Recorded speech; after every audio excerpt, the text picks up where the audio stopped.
பிஸ்மில்லாஹிர் ரஹ்மானிர் ரஹீம்.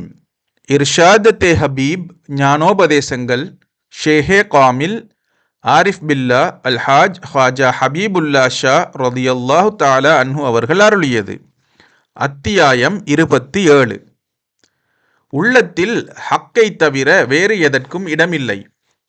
நண்பா, நீ இருந்தும் இல்லாமலாகிவிடு. அப்போது உன்னையே நீ அறிவாய். அதாவது உன் அந்தரங்கத்தை, ஹக்கீக்கத்தை உணர்வாய். ஜீவியத்தின் இடையிலுள்ள நிலைகளிலே நீ தங்காமல் நேரே முன்னேறுபவன் தான் வஹ்தத்தின் ரகசியத்தை அறிந்து கொள்ள முடியும். அவனே போய்ச் சேர வேண்டிய மன்சிலில் போய்ச் சேருவான். ஆரிஃபே காமிலாகிய மெய்யறிவாளன் வுஜூதே முத்துலக்கை நன்கு அறிவான். அதையே சதா அவன் முஷாஹதா செய்து கொண்டிருப்பான். ஏனெனில் அதை பற்றி அவனுக்கு அறிமுகம் உண்டு.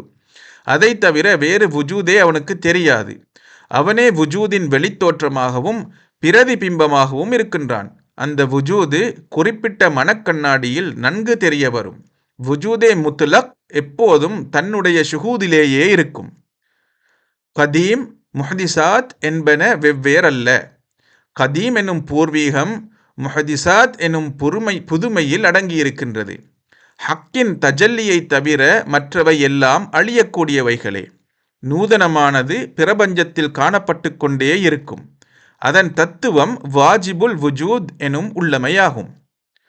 அசலில் இது எதுவானாலும் உண்மையில் பூர்வீகமானதே உண்மையாகும். கதீம் என்பதே உண்மையாகும். புதுமை என்பது வழக்கில் இல்லாத ஒன்றிற்குரிய பெயரே அன்றி உண்மையில் ஒன்றுமில்லை.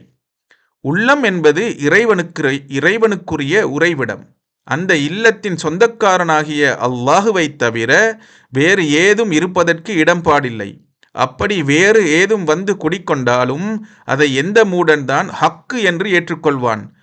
பழமையே புதுமையாக உருவமடைகின்றது. அப்படியின்றேல் சிருஷ்டியின் தத்துவமே மாறிப்போய்விடும். எனவே தோற்றமளிக்கும் வுஜூது அனைத்தும் பொதுவாக கதீமானதே ஆகும். இந்த வுஜூது தன் பூர்வீகத்தின் பேரிலேயே நிலைத்திருக்கின்றது. இந்த தத்துவத்தை ஞானி ஒருவர் நன்கு உணர்ந்து தெரிந்து கொண்டு விட்டால் இந்த மார்க்கத்தில் ஏற்படும் சகல சந்தேகங்களும் சங்கடங்களும் அவருக்கு நிவர்த்தியாகிவிடும். நண்பனே, இதை நீ நன்கு உணர வேண்டும். இதனால் உன் சிரமங்கள் தீர்ந்து போகும். எல்லா சங்கடங்களுக்கும் மனக்கிலேசமே காரணமாகும்.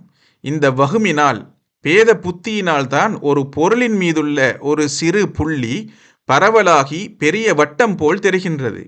ஒரு புள்ளி அசைந்து கொண்டே இருந்தால் அது வட்டம் போல் காட்சியளிக்கும். ஆனால் உண்மையில் அது ஒரு புள்ளியேயாகும். உள்ளமை ஒளிந்தால் இல்லாமை உண்டாகும். அருமை நண்பா, ஹக்கை அடையும் பாதையில் உன் தன்னை குப்பை கூலம் என்று நினைத்து இல்லாமல் ஒழித்துவிடு. உன்னை நீ வெளிப்படுத்தி இல்லாமலாக்கிக்கொள். தன்னைத்தான் மறந்தவனாகிவிடு. அப்போதுதான் நீ ஹக்கின் ஏகத்துவம் என்னும் வஹ்தத்தை அடையலாம். இதயம் என்னும் உன் கஅபாவை முதலில் பரிசுத்தப்படுத்து. அதை உன் மெஹபூபின் உறைவிடமாக்கு. அதை உன்னுடைய ஹக்குக்கு மட்டும் தங்குவதற்காக விட்டுவை. அதிலிருந்து அன எனும் நீ வெளிப்பட்டு வந்துவிட்டால் வுஜூதே ஹக் ஆகிய உரியவன் அதனுள் வந்து அமர்ந்து கொள்வான். அப்படி வந்து உனக்கு உன்னுடைய வுஜூது இல்லாமலேயே அவன் தன்னுடைய தஜல்லிகளை வெளிப்படுத்துவான். உள்ளமை எனும் தஅய்யுன் ஒளிந்துவிட்டால் லா தஅய்யுன் எனும் குறிப்பில்லாமை ஏற்படும். அப்பொழுது திரைகள் விலகிப்போய் ஹக்கு வாஹிராகி விடுவான். தான் எனும் திரை விலகினால்தான் சாலிக்கானவன் ஹக்கின் ஜமாலியத்தை உண்மை கண் கொண்டு காண முடியும். இத்தகைய மக்காமே முஹம்மதியில் வஹதத்து இடம்பெற்று நீ அவனாக மாறும். அப்போதுதான் வஃபி யஸ்மஉ வஃபி யப்சிரு என்ற மர்த்தபா உண்டாகும்.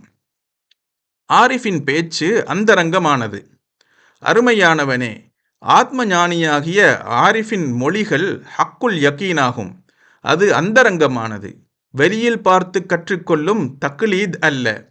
இஷ்டம் போல் பேசும் லன்னி சந்தேக பேச்சும் அன்று. இந்த பாக்கியம் அறிவினாலும் ஆராய்ச்சியாலும் கிடைத்து விடுவதும் அல்ல. அல்லாஹுவே சகலவற்றுக்கும் ஆதி. எனவே மாந்தா, அல்லாஹுவை நம்பி தங்களுடைய இச்சைகளினின்றும் விடுபட வேண்டும். அல்லாஹுவின் எதிரில் எல்லோரும் வயது வராத பிள்ளைகளே, யாரும் காமில் இல்லை. உண்மையான கல்வி என்பது குர்பே இலாகியை அளிக்கும் ஒரு வசீலாவாக இருக்க வேண்டும். இல்மினால் பட்டமும் பெருமையும் அடைய வசீலாவாக கொள்ளப்படுமாயின் அது வெளிப்படையான கல்வியே ஆகும்.